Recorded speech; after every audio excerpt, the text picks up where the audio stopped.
जिस इनकलाब जंग की शुरुआत की गई है वो तब तक फतेहयाब नहीं हो सकती जब तक कि कोई ऐसा शख्स जो इस तहरीक के तमाम बार को अपने कंधों पर उठा सके और तमाम कौम का नुमाइंदा कहला सके, मैदान में आकर इस इनकलाबी जंग की कयादत अपने हाथ में न ले ले। बहादुर शाह ने ये भी ऐलान किया, अंग्रेजों को मुल्क से निकाल दिए जाने के बाद अपने जाती फायदे के लिए हिंदुस्तान पर हुकूमत करने की बाखुदा मेरी जरा भी ख्वाहिश नहीं है। याद रखें, खुदा ने इंसान को जितनी भी नेमतें अता की हैं उसमें सबसे बड़ी बरकत आजादी है। इसलिए हमें हर कीमत पर अपनी आजादी की हिफाजत करनी है। मैं खुदा को हाजिर नाजिर जानकर आपसे ये भी वायदा करता हूँ कि मुल्क से अंग्रेजों के निकाल दिए जाने के बाद मैं अपने तमाम शाही अख्तियारात कौम के उस शख्स को सौंप दूंगा जिसे आप लोग चुनेंगे। क्रांति की चिंगारी सारे देश में फैल चुकी थी।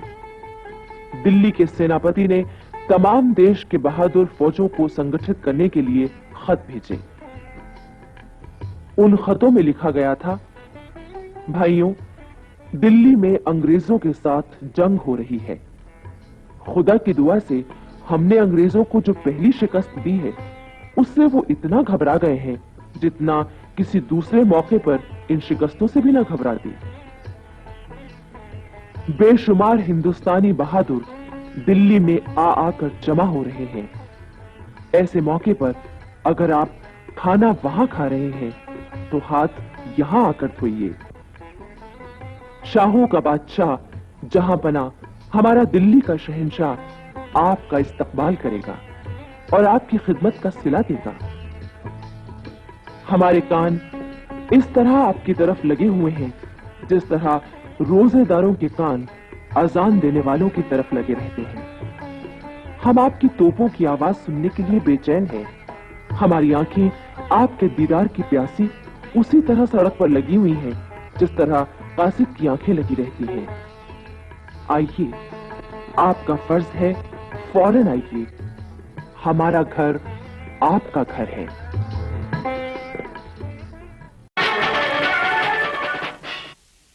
दिल्ली आजाद हो चुकी थी और 11 मई से 31 मई 1857 तक दिल्ली की क्रांति की खबर बिजली की तरह सारे देश में फैल गई। पर दूसरे शहरों के क्रांतिकारी नेता ये निश्चय नहीं कर पाए कि वो अपने यहां तुरंत क्रांति शुरू कर दें या 31 मई तक इंतजार करें।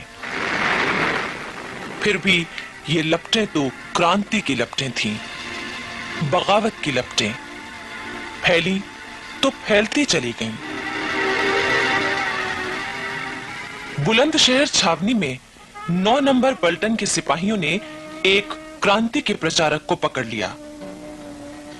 इस प्रचारक को पलटन के मुख्यालय अलीगढ़ लाया गया।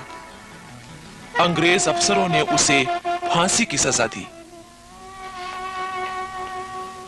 20 मई 1857 शाम का समय था। देशी सिपाहियों के सामने उस प्रचारक को फांसी पर लटका दिया गया। ये देखकर देशी सिपाहियों में क्रोध भड़क उठा। देखते क्या हो, ये शहीद देश की आजादी के लिए बलिदान हो गया और हम लोग खड़े खड़े तमाशा देख रहे हैं। अरे आगे बढ़ो और इन फिरंगियों का नाश कर दो। अंग्रेज डर के मारे कांप उठे। अगर तुम लोग अपनी जान बचाना चाहते हो तो फौरन अलीगढ़ छोड़ दो। और 20 मई की रात को ही अलीगढ़ अंग्रेजों से खाली हो गया। अलीगढ़ पर हरा झंडा फहराते हुए क्रांतिकारी सिपाही खजाना और गोला बारूद लेकर दिल्ली की ओर चल पड़े। फिर क्रांति की लपटें मैनपुरी होती हुई इटावा पहुंची। इटावा के कलेक्टर ह्यूम ने पुलिस और जनता के प्रतिनिधियों से मदद मांगी कि क्रांतिकारियों को दबाया जाए, पर उसे कोई जवाब नहीं मिला। अंत में इटावा में मौजूद अंग्रेज सिपाहियों ने क्रांतिकारियों को दबाने की कोशिश की और लड़ाई छिड़ गई। अंग्रेज सिपाहियों के साथ मजिस्ट्रेट मिस्टर डेनियल भी मारे गए।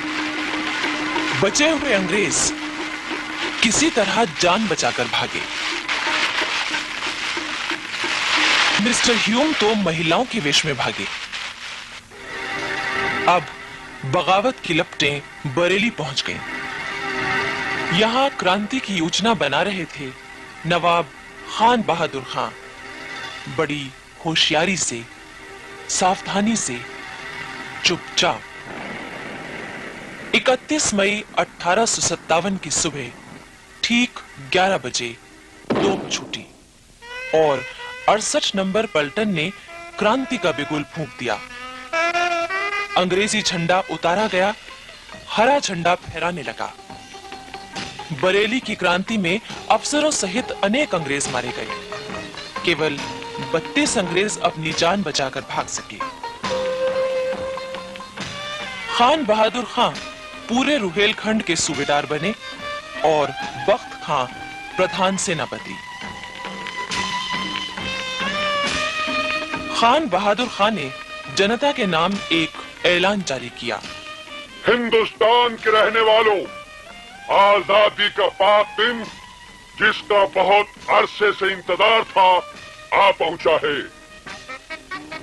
मुसलमानों, अगर तुम कुरान की इज्जत करते हो, हिंदुओं अगर तुम गौ माता की इज्जत करते हो, तो अब अपने छोटे छोटे झगड़ों को भूल जाओ और इस पाक जंग में शामिल हो जाओ। एक झंडे के नीचे लड़ो और खून की नदियों से अंग्रेजों का नाम हिंदुस्तान से धो डालो। उधर दिल्ली पर बहादुर शाह जफर का शासन हो चुका था। उनके बुलावे पर बरेली के बहादुर बख्त खां भारतीय सेना के सेनापति बनने के लिए चल पड़े। उनकी सेना के साथ शाहजहांपुर, बदायूं और मुरादाबाद से आई देशी पलटनें, तोपें और खजाना था। 3 जून को आजमगढ़ में 17 नंबर की पलटन ने क्रांति शुरू कर दी।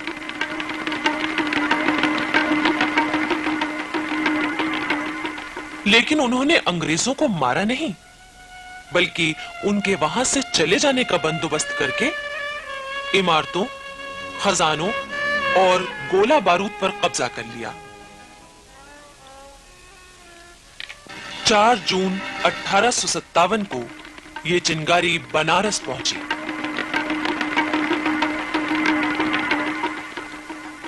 अंग्रेज अफसरों ने तय किया कि देशी सिपाहियों से उनके हथियार रखवा लिए जाएं। उन्हें परेड ग्राउंड बुलाया गया। अंग्रेज अफसरों ने जैसे ही देशी सिपाहियों को हथियार रखने का आदेश दिया कि इन सिपाहियों ने अंग्रेजों पर हमला बोल दिया।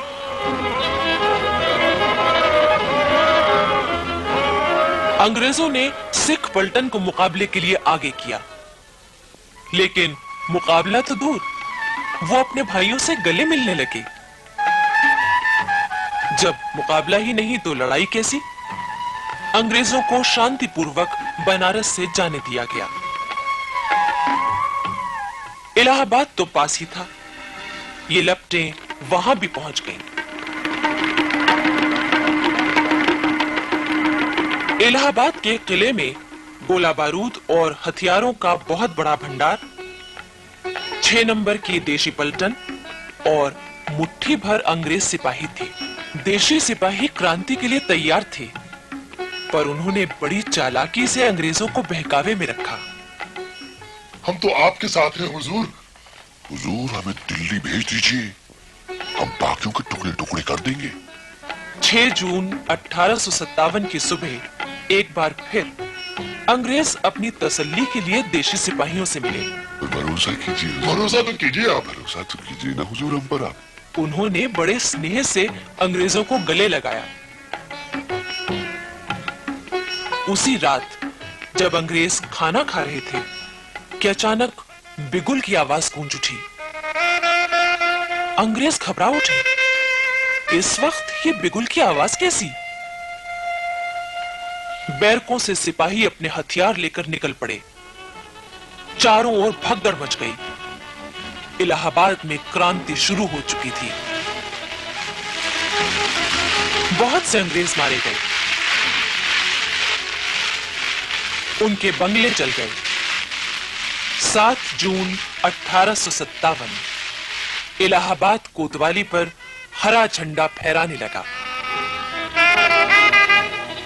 शहर में हरे झंडे का जुलूस देखने लायक था। जनता में इतना उत्साह आ गया कि छोटे छोटे बच्चे भी हरे झंडे का जुलूस निकालने लगे। क्रांतिकारियों ने कैदियों को जेल से मुक्त कर दिया। सरकारी खजाने पर भी उनका अधिकार हो गया। रेल और तार व्यवस्था ठप पड़ गई। रेलवे स्टेशन पर क्रांतिकारियों का पहरा था। इलाहाबाद के स्वाधीन होते ही आसपास के गांवों में भी हरा झंडा फहरा उठा। अंग्रेजों के बनाए जमींदार हटा दिए गए और उनकी जगह पुराने खानदानी जमींदार फिर आ गए। अंग्रेज इतिहासकार मानते हैं कि उस समय इलाहाबाद में कोई भी ऐसा न था जो उनके खिलाफ न हो गया हो। बच्चे बच्चे में क्रांति की भावना जाग चुकी थी। लेकिन इलाहाबाद किले पर अभी तक क्रांतिकारियों का कब्जा न हो सका था, क्योंकि वहां मौजूद कुछ भारतीय सिपाही अंग्रेजों की मदद कर रहे थे। आखिर प्रमुख लोगों ने मिलकर मौलवी लियाकत अली को शासन का कामकाज संभालने के लिए इलाहाबाद का सूबेदार बनाया। मौलवी लियाकत अली बहुत नेक इंसान थे। सब लोग उनका बहुत आदर करते थे। मौलवी साहब ने खुसरो बाग को अपना केंद्र बनाया। वो दिल्ली के सम्राट बहादुर शाह जफर को वहां के हालात की खबर भेजते रहे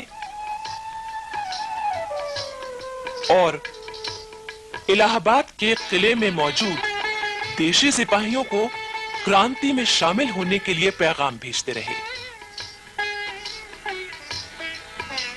लेकिन इन सिपाहियों ने अंग्रेजों का ही साथ दिया। इस तरह इलाहाबाद के किले को छोड़कर सब जगह क्रांतिकारियों का अधिकार हो चुका था।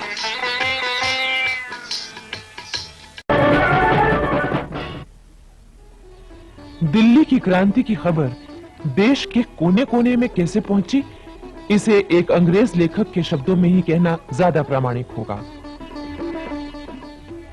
गदर का एक आश्चर्यजनक पहलू यह था कि दूर दूर के स्थानों में सभी महत्वपूर्ण खबरें बड़ी तेजी से और प्रामाणिक रूप से पहुंच जाती थीं।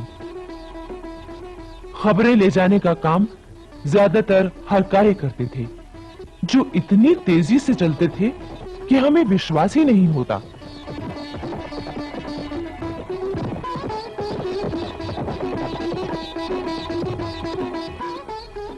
यही कारण था कि दिल्ली की स्वाधीनता की खबर नाना साहब को 15 मई 1857 को मिली और कानपुर में अंग्रेजी सेना के सेनापति ह्यू व्हीलर को 18 मई को, यानी पूरे 3 दिन बाद।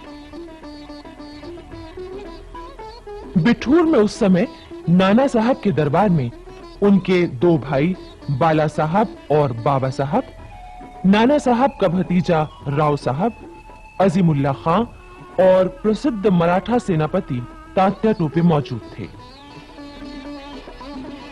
दिल्ली की क्रांति की खबर जब कानपुर में फैली तो हिंदुओं और मुसलमानों की सभाएं होने लगीं।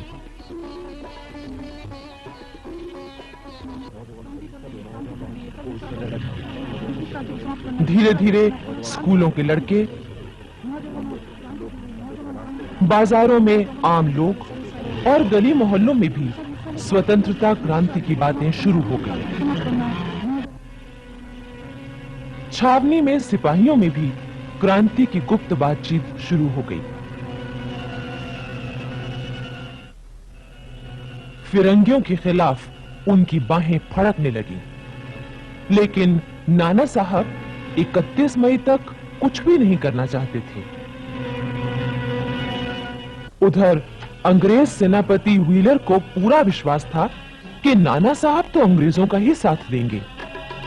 इसी उम्मीद से उसने उन्हें संदेश भेजा कि वो आएं और कानपुर की रक्षा में मदद करें। लेकिन दूसरी तरफ व्हीलर ने अपनी रक्षा के लिए गंगा के दक्षिण में एक नया किला भी बना लिया था और पूरी किलेबंदी भी कर ली थी। कानपुर में क्रांति की बातों से ही अंग्रेजों में इतनी दहशत थी कि किसी झूठी अफवाह पर भी शहर के सब अंग्रेज अपने बीवी बच्चों को लेकर भागते और व्हीलर के किले में छिप जाते। 22 मई 1857 को नाना साहब अपनी सेना और तोपों को लेकर बिठूर से कानपुर आ गए।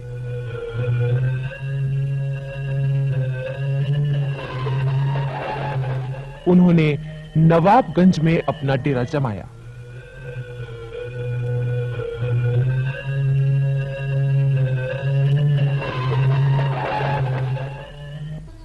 तीन 3000 देशी और 100 अंग्रेज सिपाहियों के सेनापति व्हीलर ने बिना किसी विरोध के खजाने की चाबियां और तोपखाना उन्हें सौंप दिया। नाना साहब ने खजाने की रक्षा के लिए अपने 200 सिपाही पहरे पर लगा दिए। उस समय कानपुर की देशी सेना के मुख्य नेता थे सूबेदार टीका सिंह और सूबेदार शमसुद्दीन खान। 4 जून की आधी रात को 3 फायर हुए। यही क्रांति की शुरुआत की सूचना थी। सबसे पहले सूबेदार टीका सिंह घोड़े पर सवार होकर आगे बढ़े।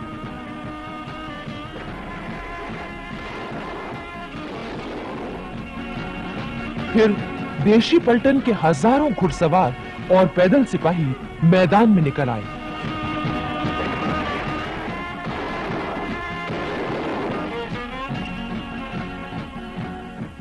अंग्रेजों की इमारतों में आग लगा दी गई।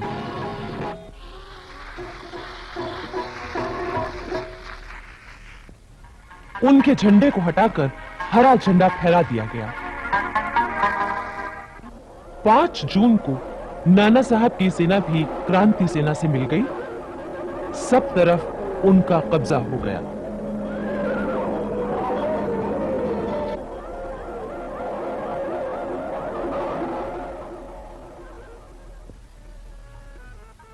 पांच जून को कानपुर में दिल्ली सम्राट बहादुर शाह जफर के झंडे का जुलूस बड़ी धूमधाम से निकाला गया। नाना साहब को कानपुर का शासक चुना गया।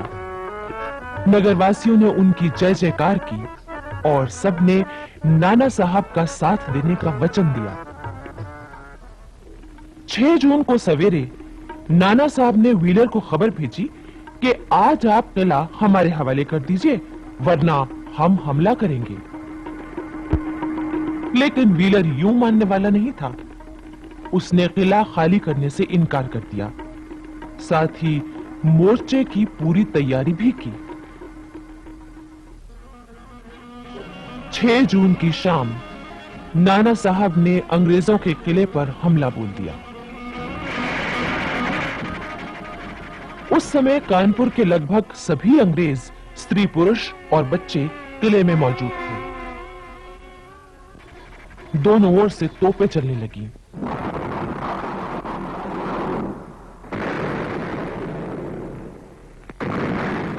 दोनों ओर के सिपाही मरने लगे, घायल होने लगे।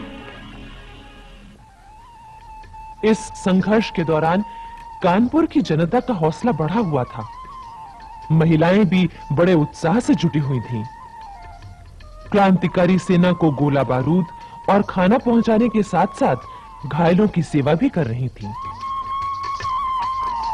इसमें कानपुर की एक वेश्या अजीजन ने तो कमाल ही कर दिया।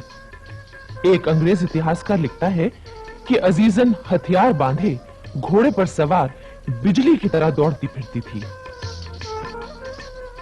दनदनाते तोप के गोलों और बरसती हुई आग की परवाह न करके वो तोपचियों को गोला बारूद पहुंचाती, सिपाहियों को खाना खिलाती, दूध पिलाती और उनका हौसला बढ़ाती। अजीजन निर्भय होकर छावनी में घायल सिपाहियों की सेवा भी करती और गुप्त संदेश भी झटपट पहुंचा देती। क्रांति सेना का आक्रमण इतना जबरदस्त था कि किले के अंदर अंग्रेजों की लाशों के ढेर लग गए। उन्हें दफनाने तक की जगह नहीं बची। जो जिंदा थे उनका बुरा हाल था।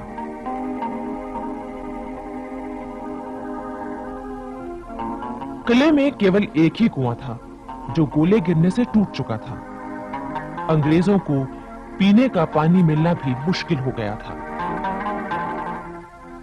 कई अंग्रेज हैजा, पेचिश और बुखार के कारण बीमार पड़ गए। उधर नाना साहब ने शहर के तमाम खास लोगों की सभा बुलाई और उनकी सलाह से शहर का शासन चलाने का इंतजाम किया। हुलास सिंह को मुख्य न्यायाधीश बनाया, फौज को रसद पहुंचाने की जिम्मेदारी मुल्ला को सौंपी। दीवानी के मुकदमों के लिए ज्वाला प्रसाद, अजीमुल्लाह खां और बाबा साहब की अदालत बनाई गई।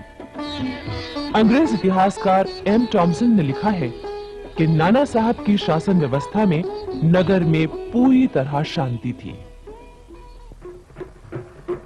18 जून और 23 जून को अंग्रेजों से फिर घमासान युद्ध हुए।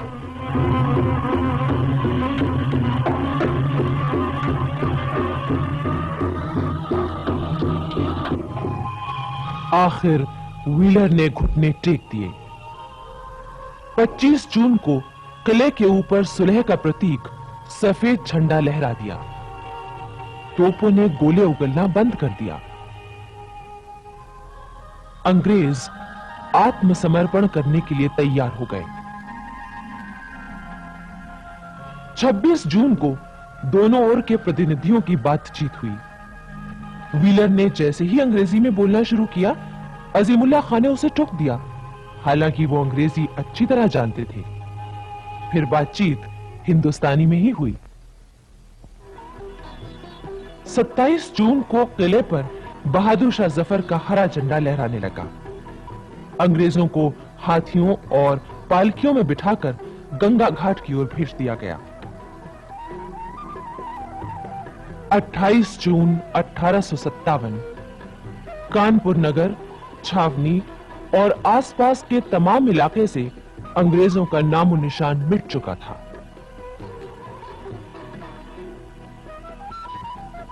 नाना साहब ने इस मौके पर एक बड़ा दरबार किया, जिसमें 6 पैदल पलटने, 2 घुड़सवार पलटने, जमींदार और हजारों की तादाद में जनता आई।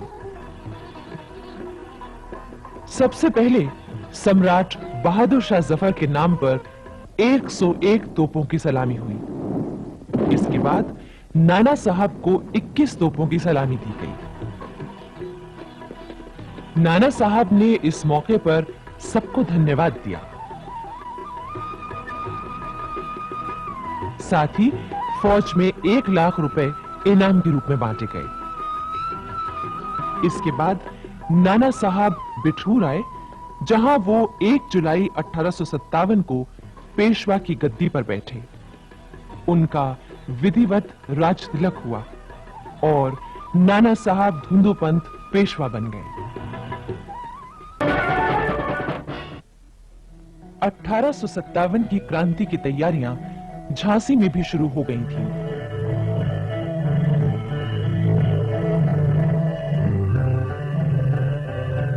झांसी की जनता अपनी रानी लक्ष्मीबाई के साथ हुए अन्याय और अपमानपूर्ण व्यवहार का बदला लेने के लिए बेचैन थी। रानी महल में हर रोज गुप्त सभाएं, मंत्रणाएं हो रही थीं। आखिर 4 जून 1857 को झांसी में 12 नंबर देसी पलटन के हवलदार गुरबख्श सिंह ने विद्रोह की तलवार निकाल ली। क्रांतिकारी सेना ने तोपखाने और खजाने पर कब्जा कर लिया। इसके बाद रानी लक्ष्मीबाई हथियारों से लैस होकर निकल पड़ी और उन्होंने क्रांतिकारी सेना का नेतृत्व संभाल लिया। झांसी में चारों ओर विद्रोही सेना फैल गई और अंग्रेजों के हाथ से सत्ता छीन ली गई। 7 जून को क्रांतिकारी सेना ने झांसी के किले पर हमला किया। इस हमले का नेतृत्व कर रहे थे रिसालदार काले खां और तहसीलदार मोहम्मद हुसैन। किले के अंदर मौजूद हिंदुस्तानी सिपाहियों ने भी विद्रोह कर दिया। किले के भीतर और बाहर संघर्ष शुरू हो चुका था। 8 जून को रिसालदार काले खां के हुक्म से किले के अंदर मौजूद 67 अंग्रेज पुरुष, स्त्रियों और बच्चों को मौत के घाट उतार दिया गया।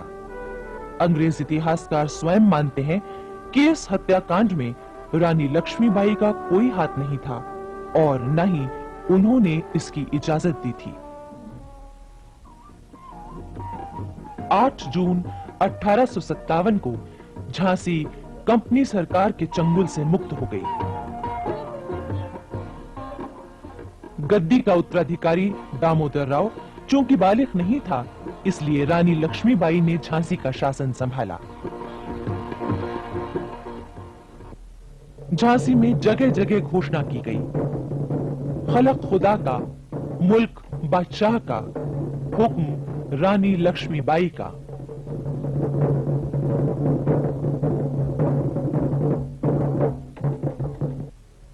रानी लक्ष्मीबाई ने बड़ी सूझबूझ और समझदारी से शासन संभाला। वो दरबार में एक विशेष कक्ष में बैठती थीं। उस कक्ष के बाहर सोने के काम की चिकें पड़ी रहती थीं। द्वार के बाहर 2 द्वारपाल चुस्त पोशाकों में खड़े रहते। दीवान लक्ष्मण राव राज्य के आवश्यक कागज पेश करते और रानी उस पर अपना निर्णय सुनाती। रानी लक्ष्मीबाई की पोशाक भी पुरुषों जैसी हो गई थी। वो पाजामा और गहरे नीले रंग का कोट पहनती थी। टोपी पर एक सुंदर पगड़ी बंधी रहती थी। कमर में जरी के काम का दुपट्टा बंधा होता और उसमें एक तलवार लटकती रहती। उसके साथ ही दमिश्क की बनी नक्काशीदार चांदी मढ़ी पिस्तौल भी लटकती रहती थी।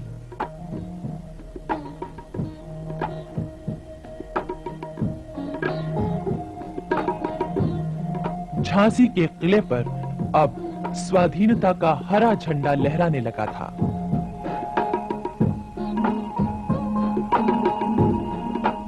रानी लक्ष्मीबाई ये भी जानती थी कि उन्हें झांसी की आजादी की रक्षा के लिए हर वक्त तैयार रहना चाहिए।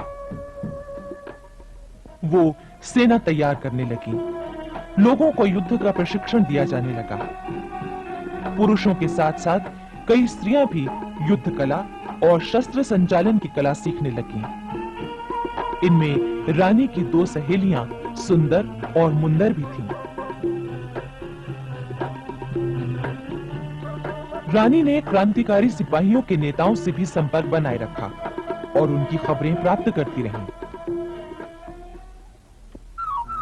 उधर अवध में भी क्रांति की पूरी तैयारियां थी। इतिहासकार लिखते हैं कि क्रांति की तैयारियां जितनी अच्छी अवध में थी, उतनी देश में कहीं नहीं थी।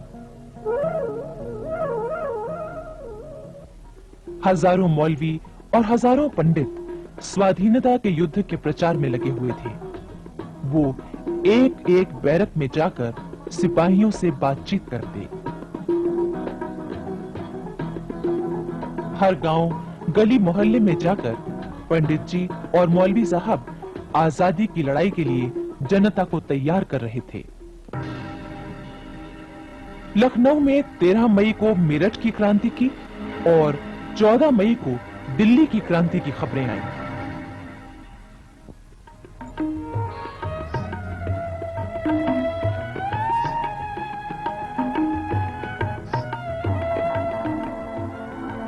सर हेनरी लॉरेंस लखनऊ में पूरे अवध का कमिश्नर था। उसने क्रांति की खबरें मिलते ही मुकाबले की तैयारी शुरू कर दी। लखनऊ में रहने वाले अंग्रेज परिवारों की सुरक्षा के लिए उसने लखनऊ के पास मच्छ भवन में और रेजिडेंसी में किलेबंदी शुरू कर दी, ताकि जरूरत पड़ने पर सभी अंग्रेज और उनके परिवार वहां शरण ले सकें। अंग्रेज महिलाओं और बच्चों को तो वहां पहले ही पहुंचा दिया गया था। 30 मई 1857 की रात ठीक 9 बजे तोप छूटी। क्रांति आरंभ होने का यही संकेत था। 71 नंबर की पलटन सबसे पहले बंदूकें लेकर निकल आई। उसने अंग्रेजों के बंगले चलाए और जो भी अंग्रेज मिले उन्हें मार दिया गया। सन 1857 में पंजाब की सबसे बड़ी छावनी लाहौर के पास मियामीर में थी। मियामीर में गोरे सिपाहियों की तुलना में हिंदुस्तानी